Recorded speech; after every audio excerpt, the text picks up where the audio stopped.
जय माता दी। आप सभी को मैं दिनेश्वर महाराज आप सभी का स्वागत करता हूं। और जैसे आप देख रहे हैं कि आज नवरात्रि का लास्ट दिन है, नवमी है। और नवमी का सुबह का जो है पूजा पाठ साधना सिद्धि कंप्लीट हुआ। अब जो है यहाँ पे हवन का कार्य चलेगा। मैं अभी लाइव आया हूं, तो लाइव क्यों आया हूं आप सभी को पता होना चाहिए, है ना। आप सभी को पता होना चाहिए कि मैं लाइव क्यों आया हूं, लाइव आने का कारण क्या हो सकता है। तो आप सभी को मैं बताना चाहूंगा, आप लोग सोच रहे थे कि किडनैपिंग का और गोली मारने का जो प्लान कर रहे हैं, तो उनका नाम कैसे पता चलेगा आप सभी को। आप सभी को पता है कि मैं जो भी कार्य करता हूं बस माता के आशीर्वाद से, इसके अलावा मेरे पास कोई कार्य करने की कोई ताकत नहीं है और कोई समझ नहीं है। आज रात्रि में भी सेम ऐसा ही हुआ। आज रात्रि में भी सेम ऐसे ही हुआ।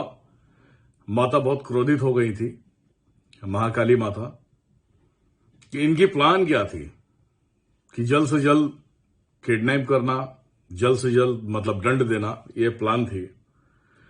तो माताओं को गुस्सा आ गया था। इस दरमियान में अवसर हर व्यक्ति को दिया जाता है जो कार्य गलत करने की कोशिश करता है।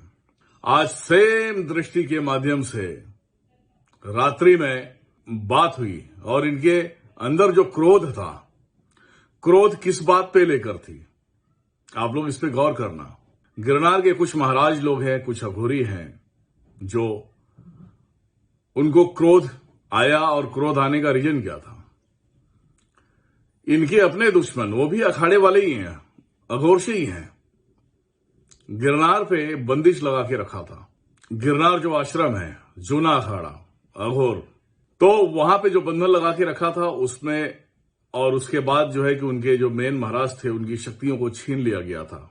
अब उनके ही दुश्मन लोग थे, लेकिन यहां पे छलावा हो रहा था कि मेरे चेहरे को उन सभी की दृष्टि में दिखाया जा रहा था। इसलिए उनको क्रोध था और गुस्सा था कि जब शक्तियां नहीं हैं, और शक्तियां जब नहीं है तो हम अटैक नहीं कर पा रहे हैं, तो इस दरमियान में किडनैप कर लिया जाता है।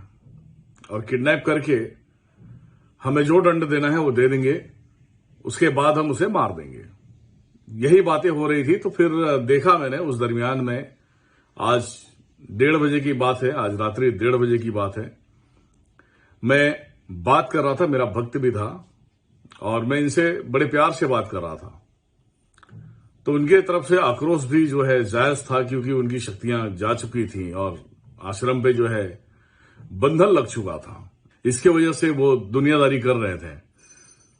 तो माताओं ने समझाया, और माता भयंकर रूप लेके समझाया, क्योंकि कल 8वीं थी।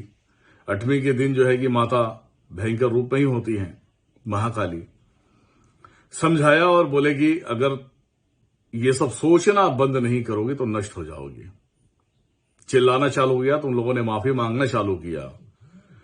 फिर ऐसे तैसे करके माता को शांत करा के माता अपने स्थान पे गई। फिर मैंने डायरेक्टली बात किया कि आप चाहते क्या हैं, आप ऐसा क्यों करते हैं और क्यों करने की कोशिश कर रहे हैं ऐसा। किसी को किडनैप करना, किडनैप करके उसकी जान ले लेना, ये क्या चक्कर है ये। इसीलिए मैं गिरनार आ रहा हूं मैं। तो वो उस समय शांत हो गए थे। उन्होंने बताया कि मेरी शक्तियां मुझे वापस चाहिए।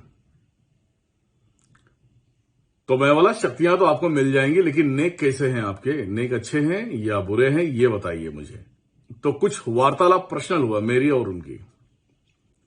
उन्होंने बोला, मुझे शक्तियां चाहिए मेरी, और मेरे जितने भी अघोरी शिष्यों और मित्रों का जो शक्तियां गई है वो मुझे वापस चाहिए। मैं बोला, देखो क्या है कि आपकी शक्तियां आपको रिटर्न मिल जाएंगी, लेकिन आप मुझे वचन क्या देंगे, है ना। तो वचनों में जो बात क्लियर हुआ वो क्लियर हुआ। अब जो मैं बातें बोल रहा हूं तो लोगों को बहुत ऐसा लगेगा कि दिनेश्वर महाराज मतलब क्या है।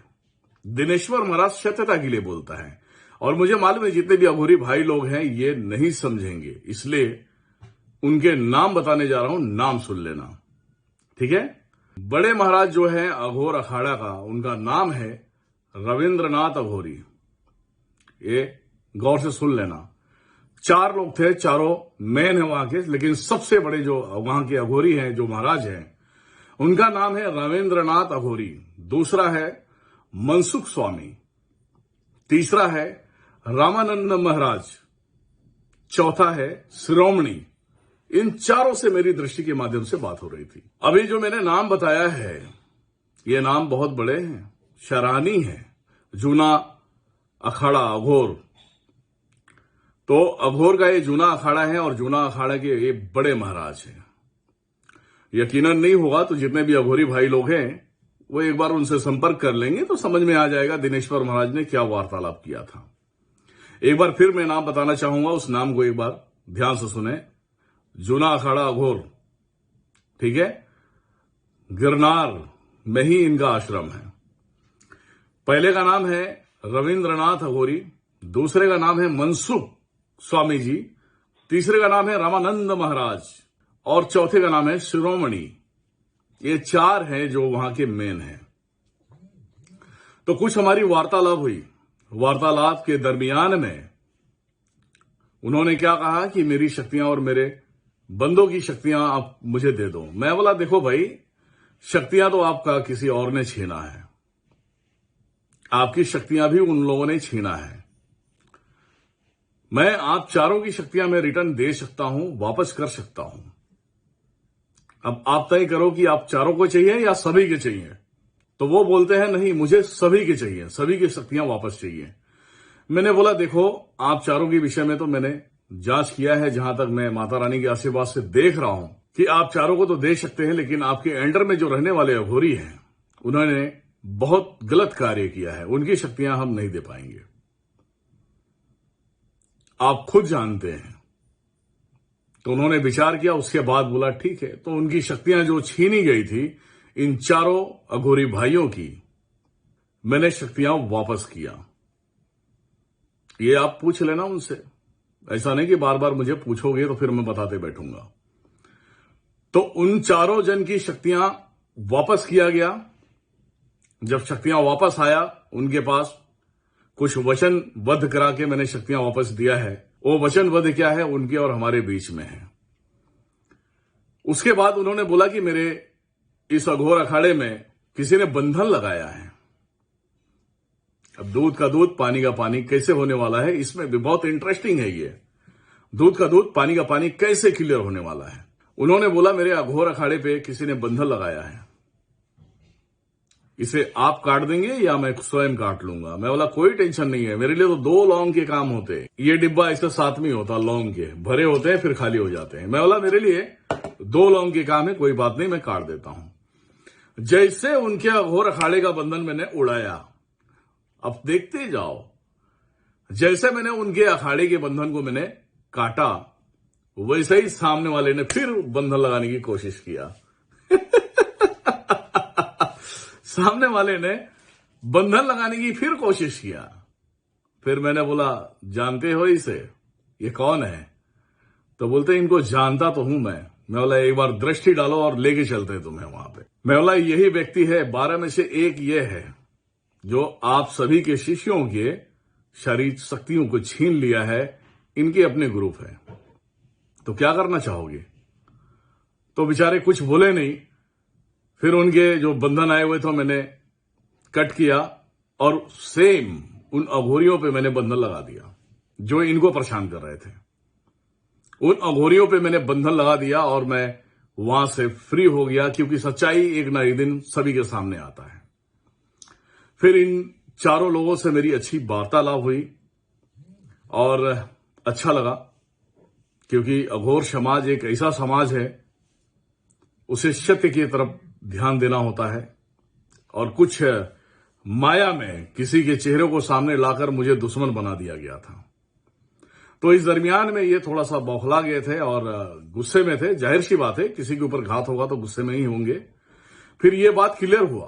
क्लियर होने के बाद वो भी शर्मिंदा थे, लेकिन मैंने बोला शर्मिंदगी की कोई भी बात नहीं होती है।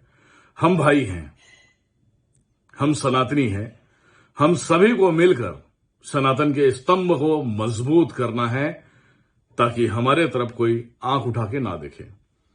तो ये रही आज तक की कहानी। जो क्लियर करना था मैंने क्लियर कर दिया है, और इस वीडियो के अंदर उन सभी के नाम चलेंगे जो जूना अखाड़े से हैं, जो महाराज हैं, अच्छे लेवल के महाराज हैं। बस इतना ही कहना चाहूंगा कि जब भी कोई विपत्ति आपके ऊपर आती है या कोई बंधन आती है, तो आप अपने दुश्मन के ऊपर डायरेक्ट निशाना मत लगाओ।